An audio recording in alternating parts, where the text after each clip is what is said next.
حضرت موسیٰ نبی، حضرت موسیٰ بنی اسرائیل کے جلیل القدر نبی و رسول ہیں. اچھا رسول 4 ہوئے نا، اور نبی جو ہے نا وہ 1,24,000 تقریباً. تو 4 یعنی حضرت موسیٰ علیہ السلام، حضرت عیسیٰ علیہ السلام اور آپ صلی اللہ علیہ وسلم. اور چوتھے کون ہیں؟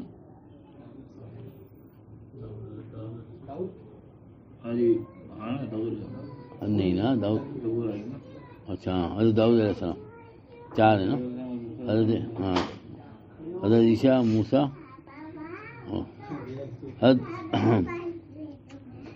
فرعون نے ان کی پیدائش کے ڈر سے بنی اسرائیل کے ہزاروں بچوں کو قتل کرا دیا تھا، مگر اللہ تعالیٰ نے ان کی پرورش خود اس کے شاہی محل میں ایک شہزادی کی طرف کرائی.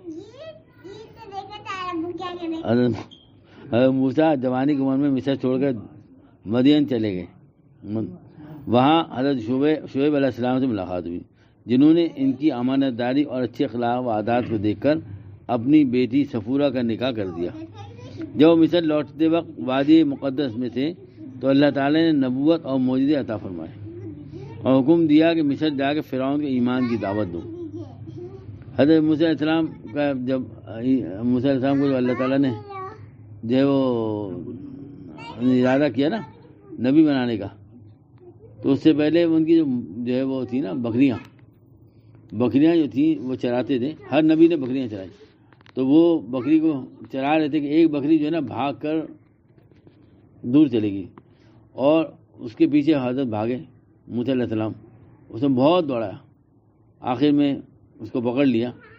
تو حضرت موسیٰ علیہ السلام نے اس کو مارا نہیں، بلکہ کیونکہ چروے وغیرہ بہت غصے میں ہوتے ہیں، وہ کیا کیا کہ اس کی نا وہ اس کے پیروں میں کانٹے چبھ گئے تھے، تو اس کے کانٹے نکال رہے ہیں اور کہہ رہے ہیں کہ میرا نے خیال کیا اپنا ہی خیال کر لیتی. تو آسمان دنیا پر فرشتوں میں دھوم مچ گئی کہ یہ تو نبی بنانے کے قابل ہے. تو اللہ نے تو پہلے ہی ارادہ کر لیا تھا نبی بنانے کا. خود ہی پانی پی لی تو کیا مجھے نہیں پلاتے.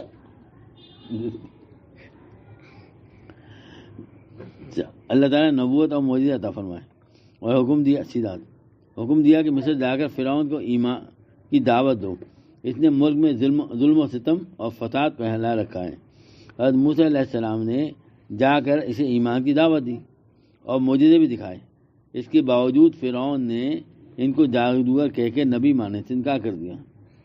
جب یہ حضرت جو ہے مطلب موسیٰ علیہ السلام فرعون کے پاس گئے نا، تو جادوگر بڑے جادوگر سارے انہوں نے جو ہے وہ کیا نام اس کا اپنے جو ہے وہ جادو کے منتر دکھائے. تو اللہ تعالیٰ نے حضرت موسیٰ علیہ السلام کو حکم دیا کہ جو ہے اپنا عصا جو ہے پھینک دو. جیسی عصا پھینکا وہ سب کو نکل گیا، اور پھر وہ اسی وقت ایمان لے آئے. اور اس نے جو ہے بڑا اس کو جو ہے دھمکیاں دی سب کچھ، لیکن انہوں نے کہا تم کچھ بھی کر لو، اب ہم جو ہے وہ جو ہے تمہیں رب نہیں مانیں گے.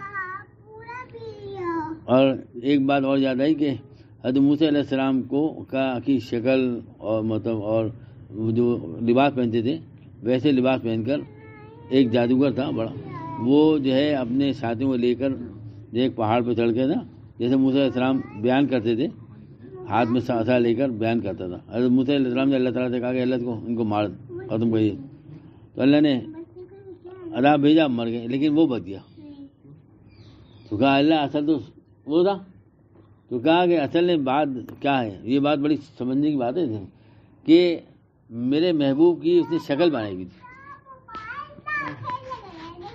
محبوب کی شکل بنائی ہوئی تھی. تو میں اس کو کیسے تیرے محبوب کی یار شباہت لے کے آیا ہوں، حقیقت تو اس کو کر دے، میں صورت لے کے آیا ہوں.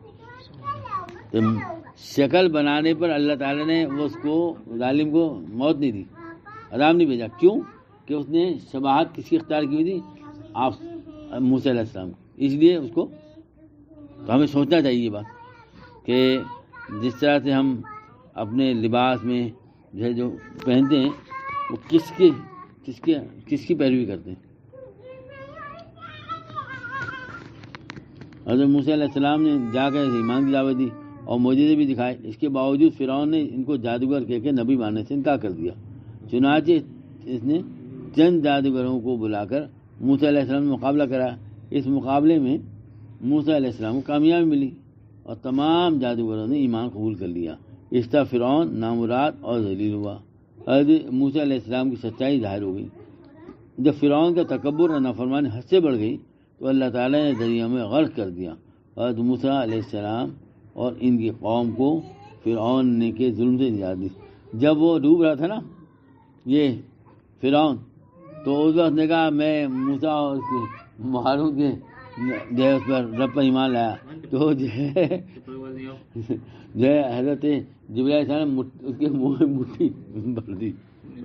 حالانکہ وہ اگر جو ہے وہ سچی چیزیں لیا تو اللہ میں ادھر بھی کو لا الہ الا اللہ. زمین پہ بے شمار قسم کے پھل پائے جاتے ہیں جن میں سے ہر ایک کی اپنی اپنی خوشبو ہے، اپنا اپنا رنگ مزہ اور مزہ ہے. لیکن غور کریں کہ یہ رنگ اور خوشبو مزہ کہاں سے آیا. اگر پیڑ کی جڑ کو کھود کے دیکھیں تو وہاں مٹی مٹی ہے. ڈالیوں کو کاٹ کے دیکھیں تو وہاں نہ تو رنگ ہے، نہ خوشبو ہے، نہ مزہ ہے. پیڑ کو جو پانی دیا گیا اس میں بھی یہ چیزیں نہیں. تو آخر یہ سیب کی سرخی، تربوز میں لالی، آم میں مٹھاس کہاں سے آئی؟ یقیناً یہ چیزیں اللہ تعالیٰ کے خزانے سے آئی ہیں، جس کے بارے میں قرآن میں اللہ تعالیٰ نے فرمایا اور اللہ ہی کے لیے زمین آسمان کے خزانے. یہ جو سورج کی روشنی ہے نا، اس سے پھلوں میں مٹھاس پیدا ہوتی، خوشبو پیدا ہوتی. یہ سورج یہ غلط کم یہ چاند کی روشنی اللہ کی شان ہے. رسول اللہ صلی اللہ علیہ وسلم نے فرمایا اسلام میں اس شخص کا کوئی بھی حصہ نہیں، اسلام میں اس شخص کا کوئی بھی حصہ نہیں جو نماز نہ پڑھتا ہو اور بے وضو کی نماز نہیں ہوتی. اور ایک شخص جو ہے وہ وضو خانے گئے، بیٹھے ہوئے تھے تو جماعت کھڑی ہو گئی تو وضو نہیں کیا، چل فوراً بھاگ گئے اور نماز میں شامل ہو گئے. تو کسی نے کہا کہ بھائی آپ وضو کرنے بیٹھے تھے، وضو تو آپ نے کیا نہیں. تو کہہ لیں یار وضو کے چکر میں رہتا تو نماز نہیں رہتی میری.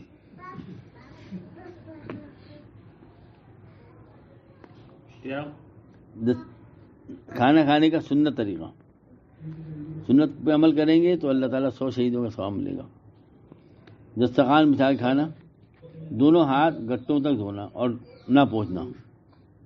فرمایا جس گھر میں کھانا کھانے سے پہلے ہاتھ دھو جائیں اور کھانا کھانے کے بعد ہاتھ دھو جائیں، کلی کی جائے، اس گھر میں کبھی فاقہ نہیں آئے گا. کھانے سے پہلے کی دعا پڑھنا بسم اللہ والا برکت اللہ، اور بھول جائیں تو بسم اللہ اول و آخر پڑھنا. سنت کے طریقے کے مطابق بیٹھنا، سیدھے ہاتھ سے کھانا، دائیں ہاتھ سے کھانا اور اپنے سامنے سے کھانا، 3 انگلیوں سے کھانا، ٹیک لگا کے نہ کھانا. ٹیک لگا کے کھاتے ہیں نا لوگ، سنت کے خلاف. کھانے میں عیب نہ نکالنا، اگر لقمہ ہاتھ سے گر جائے تو اٹھا کے کھا لینا. بہت زیادہ گرم نہ کھانا، برتن اور انگلیوں کو چاٹ کر صاف کرنا. کھانے کے بعد کی دعا پڑھنا، کھانے کے بعد ہاتھ دھونا اور کلی کرنا. ٹھیک ہے. رسول اللہ صلی اللہ علیہ وسلم نے رمضان کے متعلق فرمایا یہ ایسا مہینہ ہے کہ اس کا اول حصہ اللہ کی رحمت ہے اور درمیانی حصہ مغفرت ہے اور آخری حصہ آگ سے آزادی ہے. جو شخص اس مہینے میں اپنے غلام خادم کے بوجھ کو ہلکا کر دے اللہ تعالیٰ اس کی مغفرت فرماتے ہیں اور آگ سے آزادی عطا فرماتے ہیں. اللہ اکبر.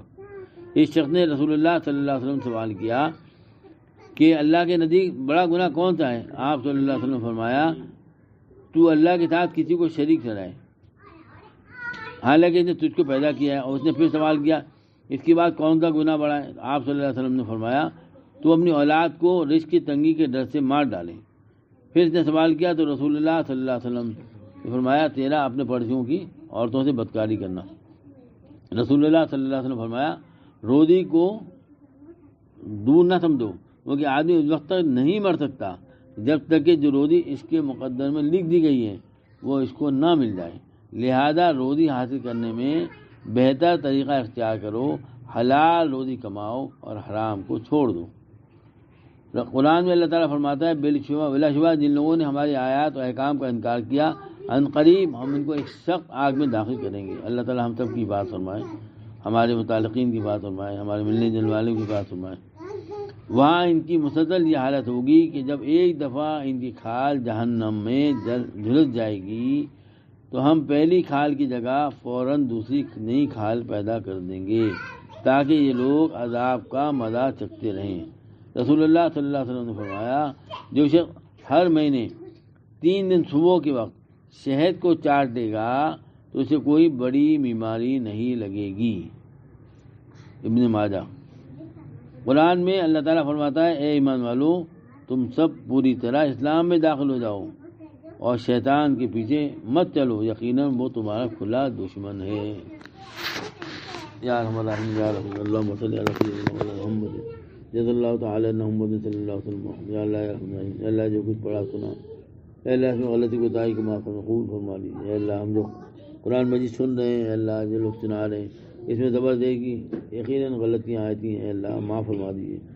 اے اللہ ہمیں صحیح طور سے پڑھنا اور سننا عطا فرمائے، ہمیں قرآن کی اے اللہ تلاوت دن رات نصیب فرمائیے۔ اے اللہ صحیح طور سے پڑھنے والا بنائیے۔ اے اللہ ہم سب سے راضی ہو جائیے۔ اے اللہ جہنم سے بچا لیجیے۔ اے اللہ جہنم سے ہمیں ہمارے متعلقین دوست احباب سب کو، یا اللہ جہنم سے ہمیں ہمارے متعلقین دوست احباب سب کو دیں۔ اے اللہ جنت فردوس ہمیں ہمارے متعلقین سب کو نصیب فرما۔ اے اللہ جنت فردوس ہمیں ہمارے متعلقین دوست احباب سب کو نصیب فرما۔ یا اللہ جنت فردوس ہمیں ہمارے متعلقین دوست احباب سب کو نصیب فرما۔ اے اللہ ہم سب سے راضی ہو جا، ہمیں نیکیوں کی بھوک لگا دے۔ اے اللہ ہمیں نیکیوں کی بھوک لگا دیجیے۔ اے اللہ ہمیں نیکیوں کی بھوک لگا دیجیے، ہم سے اے اللہ نیکیاں کروا لیجیے۔ اے اللہ ہر قسم گناہ سے بچا، خصوصاً اے اللہ موبائل کے غلط استعمال سے ہماری حفاظت فرما۔ یا اللہ موبائل کے غلط استعمال سے ہماری حفاظت فرما۔ یا اللہ موبائل کے غلط استعمال سے ہماری حفاظت فرما۔ یا اللہ ہمارے فلسطین بھائیوں کی مدد فرما۔ یا اللہ ہمارے فلسطین بھائیوں کی مدد فرما۔ یا اللہ ان کی بھوک پیاس کا انتظام فرما۔ یا اللہ ان کی بھوک پیاس کا انتظام فرما۔ یا اللہ بھوک پیاس کے انتظام فرما۔ یا اللہ رکاوٹوں کو دور کر دے۔ یا اللہ رکاوٹوں کو دور کر دے، انہیں استقامت نصیب فرما۔ یا اللہ انہیں استقامت نصیب فرما۔ یا اللہ انہیں استقامت نصیب فرما۔ اے اللہ یہود نصارہ کو عبرت کا نشان بنا دے۔ اے اللہ انہیں آپس میں اے اللہ ٹکرا دے، آپس میں اے اللہ خود ہی لڑنے لگے۔ اے اللہ ان کے ہتھیاروں کو کند کر دے۔ اے اللہ ان میں آپس میں پھوٹ ڈال دے۔ اے اللہ ان کے مساکین کو تباہ و برباد کر دے، ان کے ہتھیاروں کو کند کر دے۔ یا اللہ مسلمانوں کے حال پر رحم فرما۔ اے اللہ جو آس پاس کے لوگ ہیں انہیں غیرت عطا فرما۔ اے اللہ ان کی غیرت کو جگا دے۔ یا اللہ ان کی مدد کے لیے اے اللہ لوگوں کو کھڑا کر دے۔ یا اللہ رکاوٹوں کو دور کر دے۔ یا اللہ رمضان کے دن چھوٹے معصوم بچے، بوڑھے لوگ، یا اللہ اے اللہ روزے کے دان ہیں، اے اللہ ان کی مدد فرما۔ یا اللہ ان کی مدد فرما۔ ربنا تقبل منا انك انت السميع العليم وتب علينا انك انت التواب الرحيم سبحان ربك آمين آمين۔